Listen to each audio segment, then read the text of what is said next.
প্রসঙ্গটা নিয়ে একটু কনফিউশন আছে যে ফলহারিণী কালী পুজো নাকি ষোড়শী পুজো। দক্ষিণেশ্বর মন্দিরে সেই ফলহারিণী কালী পুজোর রাত্রে আমরা তো জানি সেই প্রসঙ্গ, যে শ্রীরামকৃষ্ণ মা শারদাকে ষোড়শী রূপে পুজো করলেন। তাহলে ফলহারিণী ব্যাপারটাই মুখ্য নাকি ষোড়শী পুজো, আমরা যাব সেই প্রসঙ্গে। তার আগে ভাববো যে আচ্ছা, দক্ষিণেশ্বর মন্দিরে কি হয়েছিল।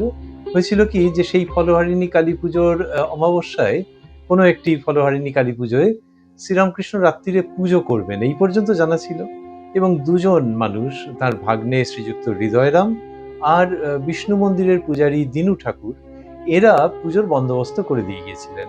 হৃদয়রাম তো জানতেনই যে মামার কখন কত রকমের বিচিত্র সব ইচ্ছে হয় এবং কত রকম ভাবে তিনি দেবদেবীর পুজো করেন। সেই জন্য মনে হয় হৃদয়রাম অতটা মাথা ঘামান নিজে রাত্রিবেলায় কিরকম ভাবে মামা পুজো করবেন। সেই রাত্রে শ্রীরামকৃষ্ণ পুজো করলেন কাকে?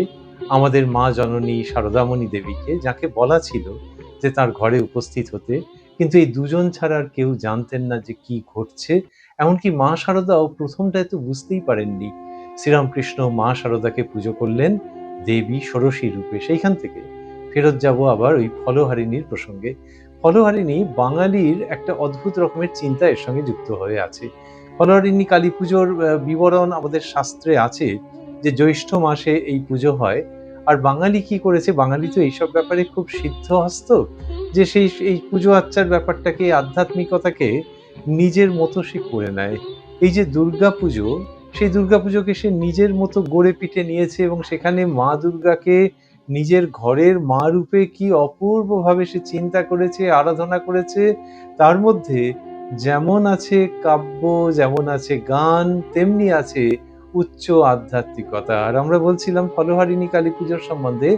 ফলহারিণী কালী পুজোয় জ্যৈষ্ঠ মাসে সেখানে বাঙালি বিশেষভাবে এই মাত্রাটি সংযোজন করেছে। সে কি করেছে যে জ্যৈষ্ঠ মাস, যাকে বলা হয় মধু মাস, সেই মাসে যেসব ফল বাঙালি খায় সেই ফল মাকে দেওয়া হবে, এবং আস্ত আস্ত ফল দেওয়া হবে দেবী ফলহারিণীকে। ওই যে ফলহারিণী কালী পুজো, তার সঙ্গে ফল মাকে সমর্পণ করা। ভঙ্গিটা হচ্ছে যে আমরা যা খাই, আমরা যা পছন্দ করি, গ্রীষ্মকালে কত রকমের ফল হয়, আর সেটা দেবীকে সমর্পণ করব না, নিবেদন করব না, এইভাবে বাঙালি এই পুজোর মধ্যে একটা নতুন মাত্রা যুক্ত করেছিল। কিন্তু শ্রীরামকৃষ্ণ এসে, মানে এই কিন্তুটা কোনো বিরোধের কিন্তু নয়, আনন্দের কিন্তু, যে শ্রীরামকৃষ্ণ এসে কি করলেন, ওই ফলহারিণী কালী পুজো এবং ফল এই সমস্তটার সঙ্গে মা শারদাকে যুক্ত করে সেটিকে একটা অন্য মাত্রায় উন্নীত করে দিলেন। আমরা ফিরবো দক্ষিণেশ্বরে, যখন ঠাকুর শ্রীরামকৃষ্ণ মা শারদাকে পুজো করছেন, তিনি কি করলেন, মাকে একেবারে যথাবিহিত দেবী ষোড়শীর রূপে আবাহন করলেন, পুজো করলেন। আর কি বললেন? বললেন যে মা তুমি গ্রহণ করো। কি গ্রহণ করো? তিনি নিজেকে সমর্পণ করলেন, নিজের সাধনার ফল সমর্পণ করলেন, জপের মালা সমর্পণ করলেন শ্রী শ্রী মা শারদা দেবীর চরণপ্রান্তে। যদি তার মধ্যে মাঝখানের কথাটিকে ধরি, প্রত্যেক কটি কথাই গুরুত্বপূর্ণ এবং চমকপ্রদ, যে নিজেকে সমর্পণ করলেন। মাঝখানের কথাটি হচ্ছে যে নিজের সাধনার ফল সমর্পণ করলেন। এইখান থেকে যদি ভাবি যে সাধনার ফল, তাহলে সাধনা যে আগে আগে হয়ে গেছে সেটা কি? ওরে বাবা, সেই মা ভবতারিণীকে নিয়ে তার যুগান্তকারী সাধনা, মাকে লাভ করা, মায়ের সঙ্গে সন্তানের মতো একেবারে দিব্য সম্পর্ক, কিন্তু যেন মানবিক জায়গায় সেই কথোপকথন হচ্ছে। তারপরে অদ্বৈত ভাবের সাধনা, মধুর ভাবের সাধনা, শ্রীমৎ জটাধারীজি তার অধীনে বাৎসল্য ভাবের সাধনা, মহাবীরের ভাবে, কত রকম। এই যে মহাবীরের ভাবে সাধনা, এবং এই সবগুলো যোগ করলে মা ভবতারিণীর প্রসঙ্গ তো আছেই, আর ওই একেবারে খ্রিস্ট ধর্ম পর্যন্ত যোগ করলে নখানি সাধনার কথা আমরা পাই। যে সাহিত্যে যে নবরস আছে না, এখানে শ্রীরামকৃষ্ণ আধ্যাত্মিকতার ক্ষেত্রে নববর্ণের নববৈচিত্র্যের সংযোজন করলেন, কিন্তু প্রত্যেকটির পেছনে তার তীব্র সাধনা ছিল। এই যে তীব্র আকুতি, ব্যাকুলতা এবং সাধনা, সেই সাধনার ফল তিনি মা শারদার চরণে সমর্পণ করছেন ফলহারিণী কালী পুজোর রাত্রে। আর সেদিনকে বা সেই রাত্রে তিনি দেবী ষোড়শীর কাছে প্রার্থনা করেছিলেন যে হে মা ত্রিপুরা সুন্দরী, একে, অর্থাৎ মা শারদার কথা বলছেন, যে এর মধ্যে আবির্ভূতা হয়ে সর্বলোক কল্যাণ সাধন করো, লোক কল্যাণ সাধন করো, এইটি দেবী ষোড়শীর কাছে তিনি প্রার্থনা করছেন যে মা শারদার দেহকে অবলম্বন করে তার মধ্যে আবির্ভূতা হয়ে যেন তিনি লোক কল্যাণ সাধন করেন, জগতের মানুষের কল্যাণ সাধন করেন।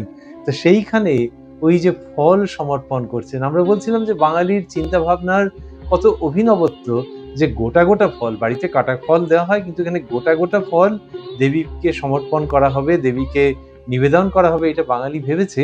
আর গোটা গোটা বললে তো একরকম বোঝায় যে বটি দিয়ে কাটা হয়নি, ছুরি দিয়ে কাটা হয়নি, আস্ত ফল।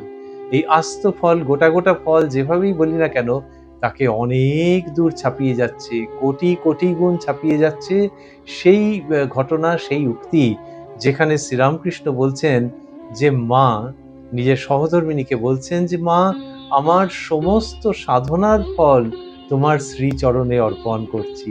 আর সাধনা করতে তো নানান রকমের উপাদান লাগে, একটি উপাদান এখানে প্রতীকী রূপে যেন তিনি সেখানে সমর্পণ করছেন, সেটি হচ্ছে জপের মালা।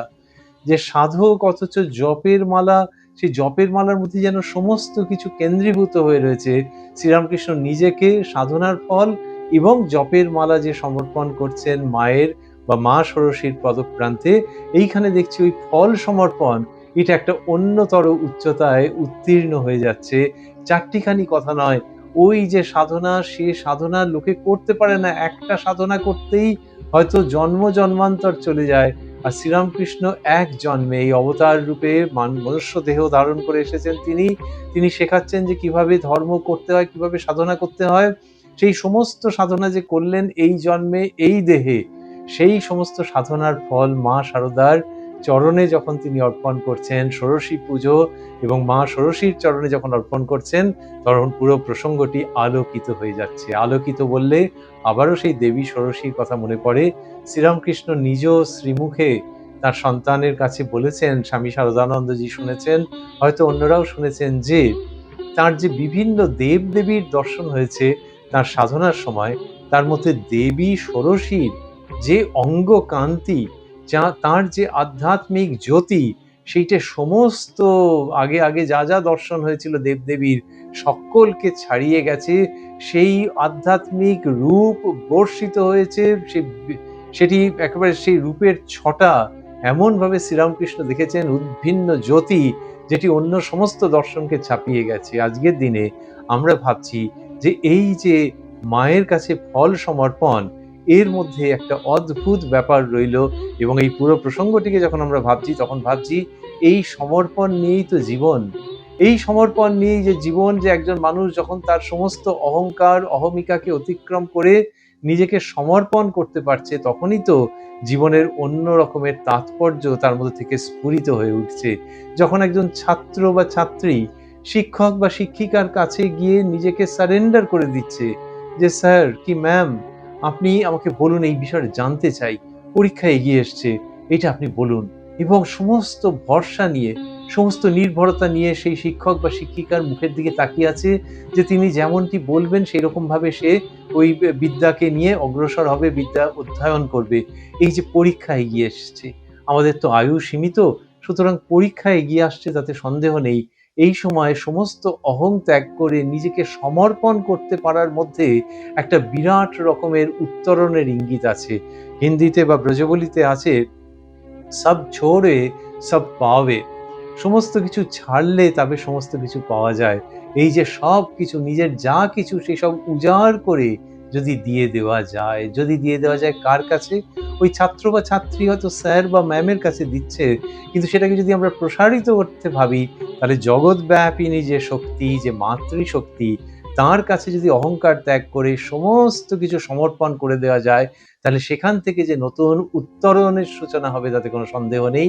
এইসব কথা যখন আমরা ভাবছি, তখন আমাদের মনোজগতে একেবারে জ্বলজ্বল করে বিরাজ করছেন শ্রীরামকৃষ্ণ, বিরাজ করছেন মা শারদা, এবং তিনি বিরাজ করছেন যেন আজকের দিনে বিশেষ করে সেই দেবী ষোড়শীর রূপে, যিনি সেই শ্রীরামকৃষ্ণের জীবনে তথা আমাদের মনোজগতেও এই অপূর্ব দিব্য ঘটনার সূত্রে একেবারে জ্বলজ্বল করে উপস্থিত রয়েছেন, তিনি বিরাজ করছেন, এবং তাঁর সেই দিব্য জ্যোতিতে আমাদের অন্তর পরিপূর্ণ হয়ে যাচ্ছে।